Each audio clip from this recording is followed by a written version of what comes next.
नमस्कार, मैं एस्ट्रोलॉजर सीमा शर्मा अपने एस्ट्रोलॉजी के YouTube चैनल पर आपका हार्दिक स्वागत करती हूँ।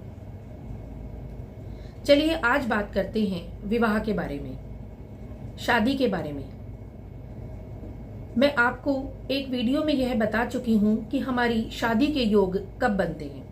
यह तो आप भी जानते हैं कि शादी तभी होगी जब शादी का योग बनेगा।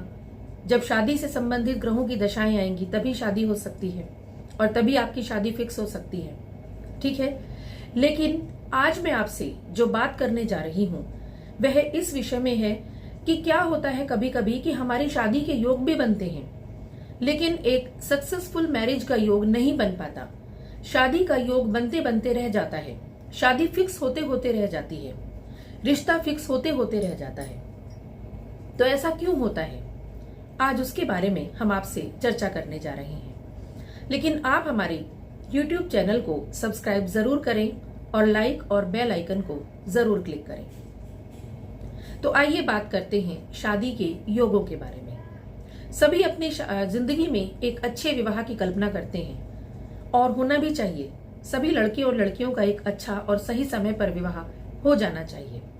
ठीक है, लेकिन क्यों कब परेशानियां आती हैं, ऐसा क्यों होता है कि समय आने पर भी कई बार हम अच्छा लड़का या लड़की अपने बच्चों के लिए नहीं देख पाते या एक अच्छा जीवन साथी चुनने में खुद को असमर्थ महसूस करते हैं। ऐसा इसलिए कि हमारी शादी के योग तो बनते हैं, समय समय पर हमारे उन ग्रहों की जो हमारे विवाह भाव से संबंधित होते हैं दशाएं तो आती हैं, लेकिन क्या होता है कि कहीं ना कहीं हमारे जो ग्रह विवाह भाव से संबंधित हैं, यदि वो बलहीन हो जाते हैं, कमजोर स्थिति में हो जाते हैं, तब उनकी दशा आने पर भी किसी न किसी प्रकार से शादी का संपूर्ण योग नहीं बन पाता, यानी एक सफल योग बनने में मुश्किल आती है। ऐसा क्यों होता है? मैंने आपको यह बताया है, अपनी एक वीडियो में मैं बता चुकी हूं कि हमारा सप्तम भाव और द्वितीय भाव हमारे परिवार और हमारे विवाह से संबंधित होता है। यानी कि जब भी हमारे द्वितीयेश या सप्तमेश की दशा आती है तभी हमारी शादी का योग बनता है और तभी हमारी शादी हो पाती है। लेकिन कभी कभी ऐसा भी हो जाता है कि मान लीजिए हमारे द्वितीयेश या सप्तमेश की दशा आई और हम शादी के लिए कोशिश कर भी रहे हैं, लेकिन अचानक से रिश्ता होते होते रह गया, अचानक से शादी फिक्स होते होते रह गई। ऐसा क्यों हुआ? ऐसा इसलिए होता है कि कहीं ना कहीं हमारा सप्तमेश या द्वितीयेश बलहीन अवस्था में हमारी कुंडली में बैठा होता है, वह मजबूत स्थिति में नहीं होता, या कहीं ना कहीं ऐसा होता है कि हमारा लग्नेश भी कमजोर स्थिति में होता है।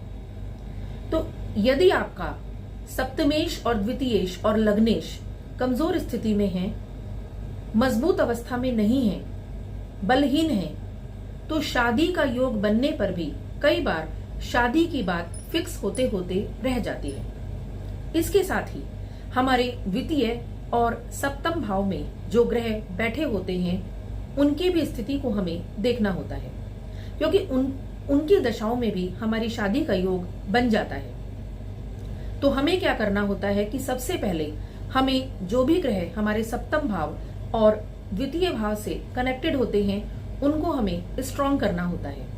यदि वो कमजोर स्थिति में हैं तो हमें उन्हें स्ट्रॉन्ग करना ही होगा, नहीं तो क्या होगा कि उनकी दशा भी आएगी, शादी का योग भी बनेगा, लेकिन रिश्ता फिक्स होते होते रह जाएगा, शादी नहीं हो पाएगी। क्योंकि योग तो तभी बनेगा जब उन ग्रहों की दशाएं आएंगी।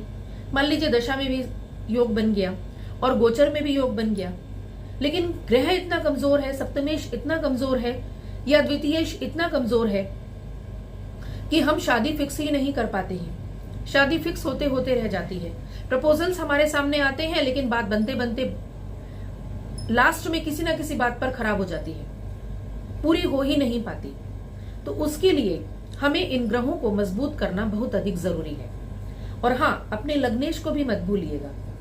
हमें सबसे पहले इन ग्रहों के साथ साथ अपने लग्नेश को भी देखना होगा। यदि हमारा लग्नेश कमजोर है तब भी हमें शादी में जरूर परेशानी आएगी। ठीक है, तो इसीलिए इन सारे ग्रहों की स्थिति को और इन सारे ग्रहों की बलाबल को भी हमें देखना होगा कि यदि ये कमजोर स्थिति में है तो पहले हमें इन ग्रहों को मजबूत करना होगा, तभी हम शादी का योग बनने पर अपनी शादी फिक्स करा सकते हैं और एक सक्सेसफुल मैरिज का योग बना सकते हैं। इसके साथ ही आपको एक बात का ध्यान और रखना होगा कि लड़कियों की शादी के लिए गुरु का और लड़कों की शादी के लिए शुक्र का स्ट्रांग होना बहुत अधिक जरूरी है, क्योंकि अक्सर गुरु और शुक्र की दशा में भी लड़के लड़कियों की शादी हो जाती है। लेकिन जिन लड़कों की कुंडली में शुक्र कमजोर होता है या जिन लड़कियों की कुंडली में गुरु कमजोर होता है, उनकी शादी फिक्स होने में भी कई बार परेशानी हमें देखनी पड़ती है। तो इसीलिए हमें लड़कियों के गुरु और लड़कों के शुक्र को भी अगर कमजोर हैं तो स्ट्रांग करना होगा। तो आप समझ ही गए होंगे कि कई बार हमारी शादी फिक्स होते होते क्यों रह जाती है या किस तरीके से हमें शादी का एक सफल योग बनाना है। तो आप इस बात से मत घबराइए कि शादी का योग बन रहा है तो शादी क्यों नहीं हो पाई। सबसे पहले आप अपने ग्रहों पर ध्यान दें। यदि आप अपने ग्रहों को मजबूत करेंगे तो अवश्य ही शादी का योग आने पर या उन ग्रहों की दशा आने पर आपकी शादी का एक सक्सेसफुल, एक सफल योग जरूर बनेगा। तो यदि आपको भी अपने कुंडली में शादी से संबंधित कोई भ्रम है, कोई क्वेश्चन आपके माइंड में आता है, तो आप हमसे हमारे कांटेक्ट नंबर पर विजिट कर सकते हैं, बात कर सकते हैं। हमारा कांटेक्ट नंबर हमारे डिस्क्रिप्शन बॉक्स में दिया होता है। तो आप हमारे YouTube चैनल को सब्सक्राइब जरूर करें और बेल और लाइक को जरूर क्लिक करें। और हाँ, अपने विवाह से संबंधित ग्रहों का ध्यान जरूर रखिएगा। ईश्वर आपकी मनोकामना जरूर पूर्ण करे। धन्यवाद।